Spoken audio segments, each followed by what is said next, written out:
Exodus 20. Then God gave the people all these instructions. I am the Lord your God, who rescued you from the land of Egypt, the place of your slavery. You must not have any other gods but me. You must not make for yourself an idol of any kind, or an image of anything in the heavens, or on the earth, or in the sea. You must not bow down to them or worship them. For I, the Lord your God, am a jealous God, who will not tolerate your affection for any other gods. I lay the sins of the parents upon their children. The entire family is affected, even children in the third and fourth generations of those who reject me. But I lavish unfailing love for 1,000 generations on those who love me and obey my commands. You must not misuse the name of the Lord your God. The Lord will not let you go unpunished if you misuse his name. Remember to observe the Sabbath day by keeping it holy. You have 6 days each week for your ordinary work, but the 7th day is a Sabbath day of rest, dedicated to the Lord your God. On that day, no one in your household may do any work. This includes you, your sons, and your daughters, your male and female servants, your livestock, and any foreigners living among you. For in 6 days the Lord made the heavens, the earth, the sea, and everything in them. But on the 7th day he rested. That is why the Lord blessed the Sabbath day and set it apart as holy. Honor your father and mother, then you will live a long, full life in the land the Lord your God is giving you. You must not murder. You must not commit adultery. You must not steal. You must not testify falsely against your neighbor. You must not covet your neighbor's house. You must not covet your neighbor's wife, male or female servant, ox or donkey, or anything else that belongs to your neighbor. When the people heard the thunder and the loud blasts of the ram's horn, and when they saw the flashes of lightning and the smoke billowing from the mountain, they stood at a distance trembling with fear. And they said to Moses, You speak to us, and we will listen. But don't let God speak directly to us, or we will die. Don't be afraid, Moses answered them, for God has come in this way to test you, and so that your fear of him will keep you from sinning. As the people stood in the distance, Moses approached the dark cloud where God was, and the Lord said to Moses, Say this to the people of Israel, You saw for yourselves that I spoke to you from heaven. Remember, you must not make any idols of silver or gold to rival me. Build for me an altar made of earth, and offer your sacrifices to me, your burnt offerings and peace offerings, your sheep and goats and your cattle. Build my altar wherever I cause my name to be remembered, and I will come to you and bless you. If you use stones to build my altar, use only natural, uncut stones. Do not shape the stones with a tool, for that would make the altar unfit for holy use. And do not approach my altar by going up steps. If you do, someone might look up under your clothing and see your nakedness. Exodus 21. These are the regulations you must present to Israel. If you buy a Hebrew slave, he may serve for no more than 6 years. Set him free in the 7th year, and he will owe you nothing for his freedom. If he was single when he became your slave, he shall leave single. But if he was married before he became a slave, then his wife must be freed with him. If his master gave him a wife while he was a slave, and they had sons or daughters, then only the man will be free in the 7th year, but his wife and children will still belong to his master. But the slave may declare, I love my master, my wife, and my children. I don't want to go free. If he does this, his master must present him before God. Then his master must take him to the door or doorpost and publicly pierce his ear with an awl. After that, the slave will serve his master for life. When a man sells his daughter as a slave, she will not be freed at the end of 6 years as the men are. If she does not satisfy her owner, he must allow her to be bought back again. But he is not allowed to sell her to foreigners, since he is the one who broke the contract with her. But if the slave's owner arranges for her to marry his son, he may no longer treat her as a slave, but as a daughter. If a man who has married a slave wife takes another wife for himself, he must not neglect the rights of the first wife to food, clothing, and sexual intimacy. If he fails in any of these 3 obligations, she may leave as a free woman without making any payment. Anyone who assaults and kills another person must be put to death. But if it was simply an accident permitted by God, I will appoint a place of refuge where the slayer can run for safety. However, if someone deliberately kills another person, then the slayer must be dragged even from my altar and be put to death. Anyone who strikes father or mother must be put to death. Kidnappers must be put to death, whether they are caught in possession of their victims or have already sold them as slaves. Anyone who dishonors father or mother must be put to death. Now suppose two men quarrel, and one hits the other with a stone or fist, and the injured person does not die, but is confined to bed. If he is later able to walk outside again, even with a crutch, the assailant will not be punished, but must compensate his victim for lost wages and provide for his full recovery. If a man beats his male or female slave with a club, and the slave dies as a result, the owner must be punished. But if the slave recovers within a day or two, then the owner shall not be punished, since the slave is his property. Now suppose two men are fighting, and in the process they accidentally strike a pregnant woman, so she gives birth prematurely. If no further injury results, the man who struck the woman must pay the amount of compensation the woman's husband demands, and the judges approve. But if there is further injury, the punishment must match the injury: a life for a life, an eye for an eye, a tooth for a tooth, a hand for a hand, a foot for a foot, a burn for a burn, a wound for a wound, a bruise for a bruise. If a man hits his male or female slave in the eye, and the eye is blinded, he must let the slave go free to compensate for the eye. And if a man knocks out the tooth of his male or female slave, he must let the slave go free to compensate for the tooth. If an ox gores a man or woman to death, the ox must be stoned, and its flesh may not be eaten.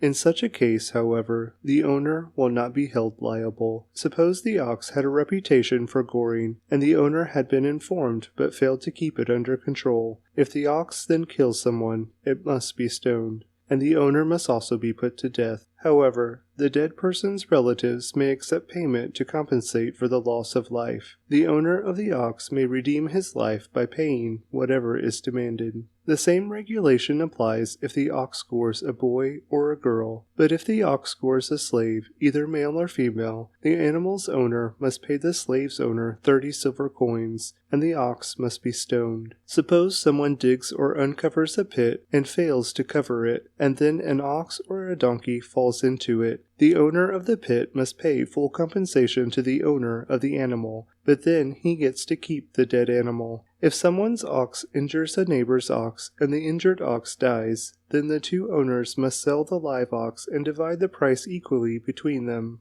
They must also divide the dead animal, but if the ox had a reputation for goring, yet its owner failed to keep it under control, he must pay full compensation, a live ox for the dead one, but he may keep the dead ox. Exodus 22.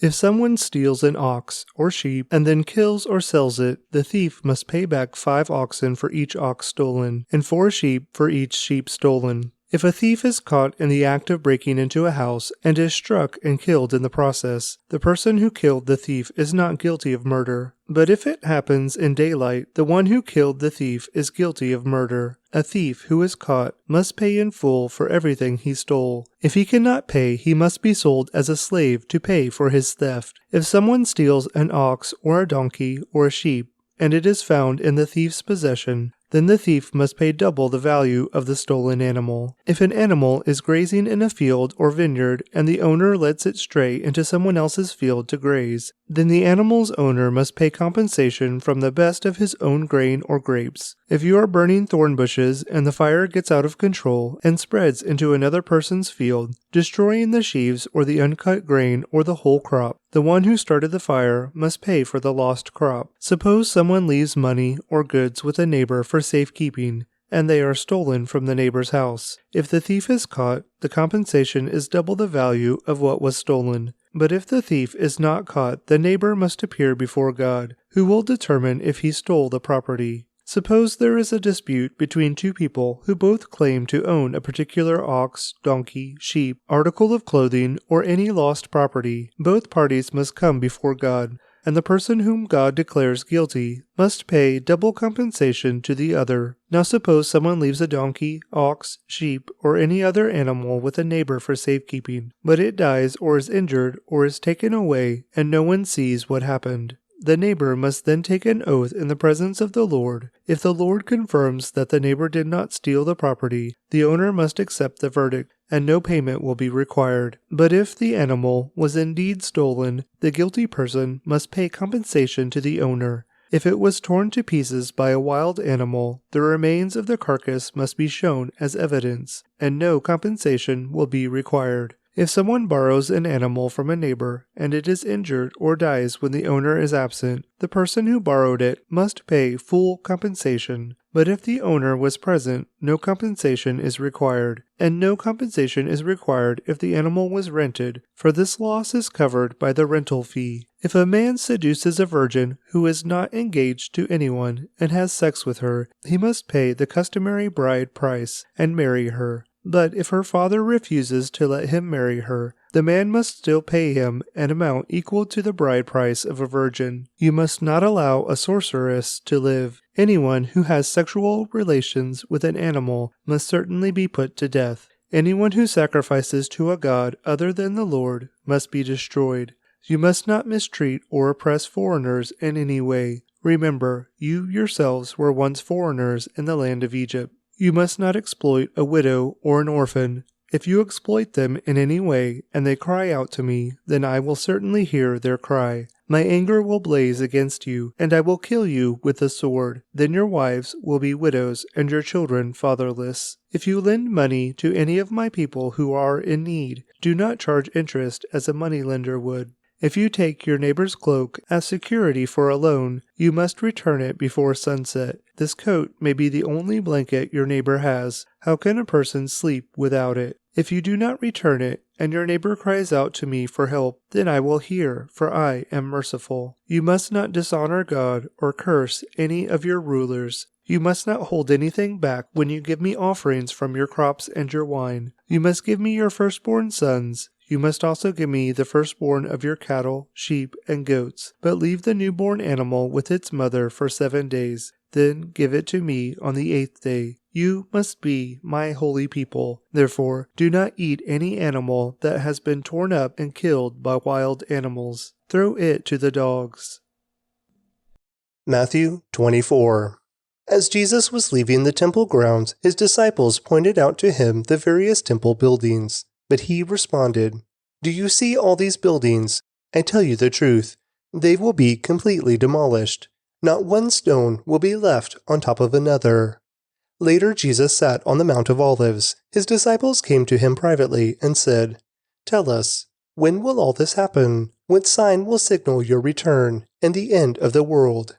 Jesus told them, "Don't let anyone mislead you, for many will come in my name, claiming, 'I am the Messiah.' They will deceive many, and you will hear of wars and threats of war, but don't panic. Yes, these things must take place, but the end won't follow immediately. Nation will go to war against nation, and kingdom against kingdom. There will be famines and earthquakes in many parts of the world, but all of this is only the first part of the birth pains, with more to come. Then you will be arrested, persecuted, and killed. You will be hated all over the world because you are my followers, and many will turn away from me and betray and hate each other. And many false prophets will appear and will deceive many people. Sin will be rampant everywhere, and the love of many will grow cold. But the one who endures to the end will be saved. And the good news about the kingdom will be preached throughout the whole world, so that all nations will hear it, and then the end will come. The day is coming when you will see what Daniel the prophet spoke about, the sacrilegious object that causes desecration standing in the holy place. Reader, pay attention. Then those in Judea must flee to the hills. A person out on the deck of a roof must not go down into the house to pack. A person out in the field must not return even to get a coat. How terrible it will be for the pregnant women and for nursing mothers in those days. And pray that your fight will not be in winter or on the Sabbath, for there will be greater anguish than at any time since the world began. and it will never be so great again. In fact, unless that time of calamity is shortened, not a single person will survive, but it will be shortened for the sake of God's chosen ones. Then, if anyone tells you, "Look, here is the Messiah," or "There he is," don't believe it. For false messiahs and false prophets will rise up and perform great signs and wonders, so as to deceive, if possible, even God's chosen ones. See, I have warned you about this ahead of time. So if someone tells you, "Look, the Messiah is out in the desert," don't bother to go and look. Or, "Look, he is hiding here." Don't believe it. For as the lightning flashes in the east and shines to the west, so it will be when the Son of Man comes. Just as a gathering of vultures shows there is a carcass nearby, so these signs indicate that the end is near. Immediately after the anguish of those days, the sun will be darkened, the moon will give no light, the stars will fall from the sky, and the powers in heaven will be shaken. And then at last, the sign that the Son of Man is coming will appear in the heavens, and there will be deep mourning among all the peoples of the earth. And they will see the Son of Man coming on the clouds of heaven with power and great glory. And he will send out his angels with a mighty blast of a trumpet, and they will gather his chosen ones from all over the world, from the farthest ends of the earth and heaven. Now, learn a lesson from the fig tree. When its branches bud and its leaves begin to sprout, you know that summer is near. In the same way, when you see all these things, you can know his return is very near, right at the door.